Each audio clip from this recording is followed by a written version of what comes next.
Hello my beautiful souls! Welcome sa ating tarot reading sessions. Keep in mind, general reading po ito. Maaaring mag-resonate, maaaring hindi. Kunin nyo na lang po kung para sa inyo and leave the rest. Maaaring mag-shift na energies or magkabaliktad ang sitwasyon. Kaya kayo na pong bahala kung saan kayo nakalugar sa reading natin. Okay? So, let's see.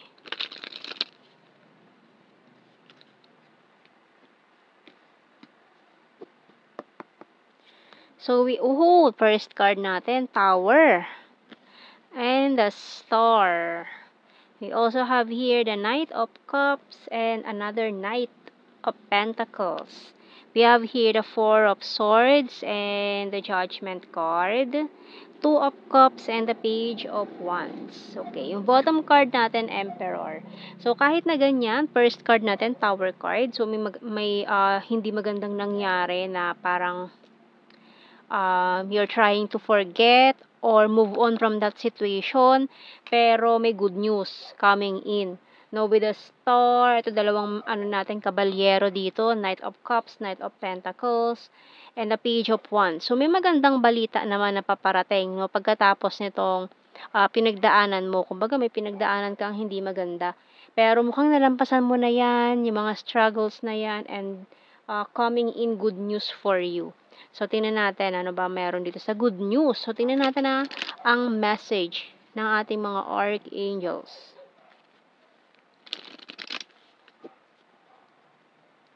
And meron tayong specific signs ng Aquarius and Aries. Aries placements. Okay, we have here Breathe by Archangel Raphael. Take several deep breaths and exhale slowly to awaken your energy and to release old patterns.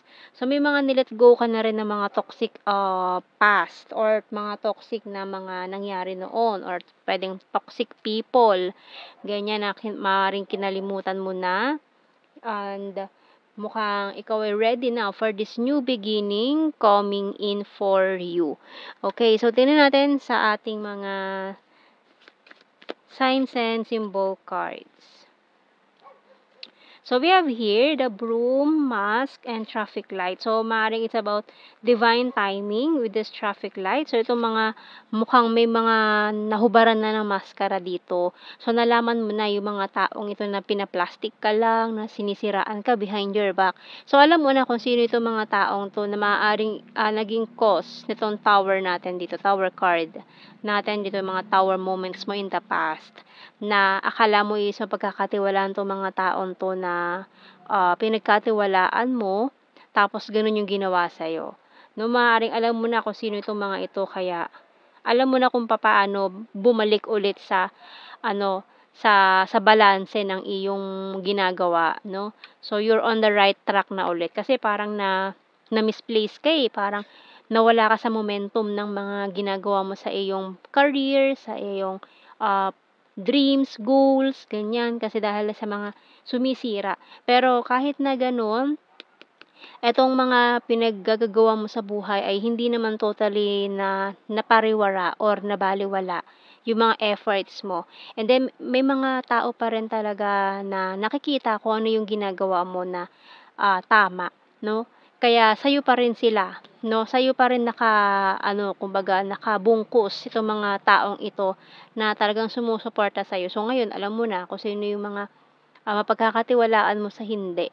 Kasi parang lumabas na yung tunay nilang kulay. So, na-reveal na yung maskara dito or natanggalan na sila ng maskara. So, alam mo na kung sino yung mga pagkakatiwalaan mo na ikikip mo sa iyong circle of friends, sa iyong circle of sa iyong work, career, ganyan.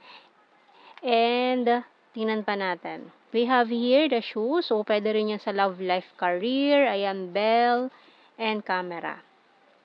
Okay, so may mga talaga no, marami ding darating pa. Mano-notify ka, paparating na mga bagay, good news, person, tide. So, medyo matagal ka rin kasi natali no, sa mga ganyang tao, sitwasyon, pwedeng sa mga ka-workmates mo or sa yung love life na naging toxic. Ganyan. So, maaaring may mga binitawan ka ng mga toxic cycles, toxic people, situations.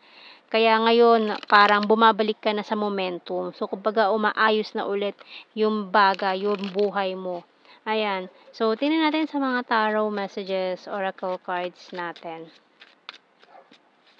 Kasi kumbaga na out of balance ka dahil sa mga taong sinisira ka behind your back na hindi mo alam.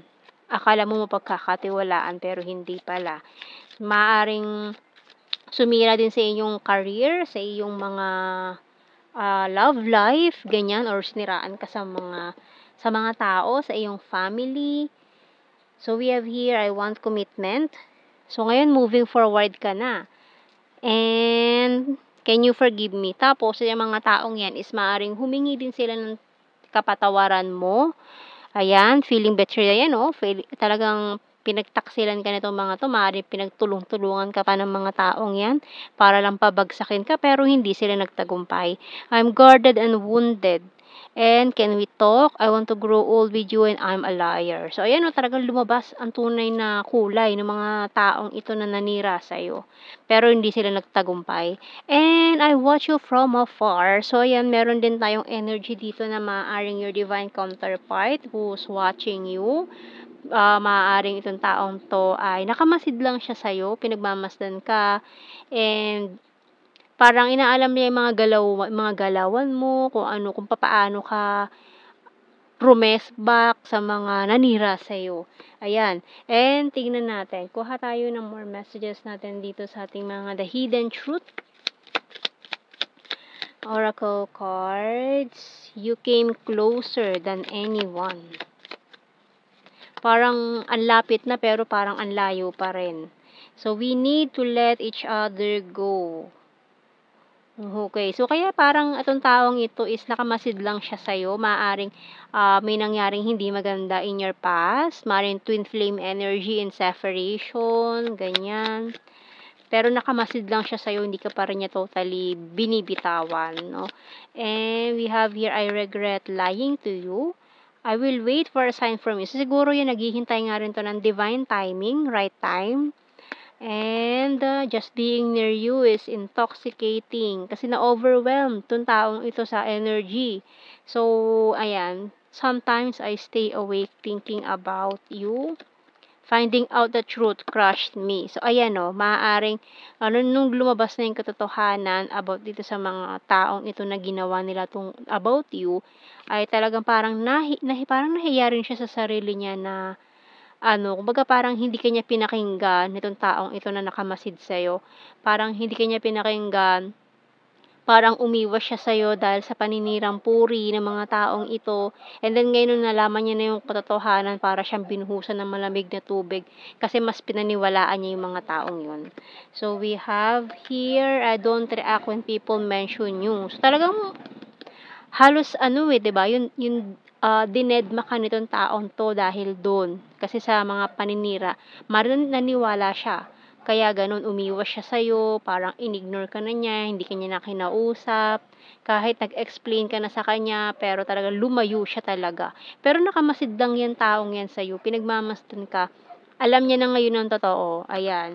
Eh, ngayon parang nahihiya-hiya yan sa'yo. The timing just wasn't right for us. Ayan, talagang hindi pa right timing ng mga panahong yon. Kasi nga, busy sila para siraan ka. Kaya, ayan, lumabas na yung katotohanan. Kaya, umaayos na, no? Kumbaga yung mga bagay-bagay na nag-fall apart with this Tower card is ngayon medyo na umaayos-ayos na.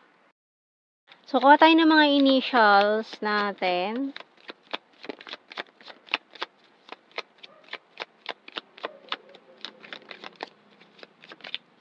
Oops. So, maaaring mga initials to ng pangalan nyo. H, V, M, P, F, I, Q, E.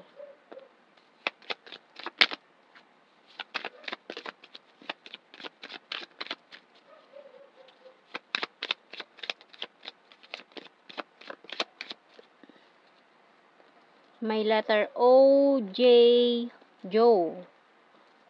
W, B, Enye. A ang bottom card. So, let's see sa blue card natin. We have here reminiscing. Oh, binabalik-balikan niya talaga yung nakaraan. Soulmate and maring true love. Soulmate and true love pa, no? And maring may energy din tayo dyan ng mga twin flames energy. Ayan. And tingnan natin sa general signs and messages. So, maaaring itong taon to, lumapit siya sa'yo for reconciliation once na nakuha niya na or nag-gather niya na yung mga more information na kailangan niya. Maaaring itong timing na hinihintay niya, no? Or right time na hinihintay niya or mga signs na hinahagilap pa niya, no? Para bago siya lumapit sa'yo. Okay? Para magkaroon ng humingi siya ng tawad, reconciliation sa mga nangyari. Okay? So, tingnan natin sa general signs and messages. We have here, so keywords na lang to, hindi na natin kailangan i-explain. Kasi, ano, tingnan mo, tumakbo siya. Kasi naniwala siya doon sa mga paninira sa'yo. Dahil dyan, ayun, 'di ba? Nagsisi siya ngayon, ang hinayang siya na, bakit hindi niya pinakinggan yung paliwanag mo. Ayan, parang niwala pa siya sa iba kaysa ikaw ang mas paniwalaan niya. So, we have here number 10, pero ayan, maaaring naging completion na to ng mga cycles ninyo or mga lessons learned, ganyan, natapos na, okay na, next chapter. So, we have here sweet, Gemini, soon, ayan, very, very soon. Talagang may mga pinaplano siya. To reach out, to reconcile. We have here overthinker. Pero ngayon, nag-overthink muna siya ng malala. We have here Leo sign, caring, chaser. Ayan, dahil nga ito ang plano niya, siya na maghahabol ngayon. And we have here fire sign, Aries, Leo, Sagittarius.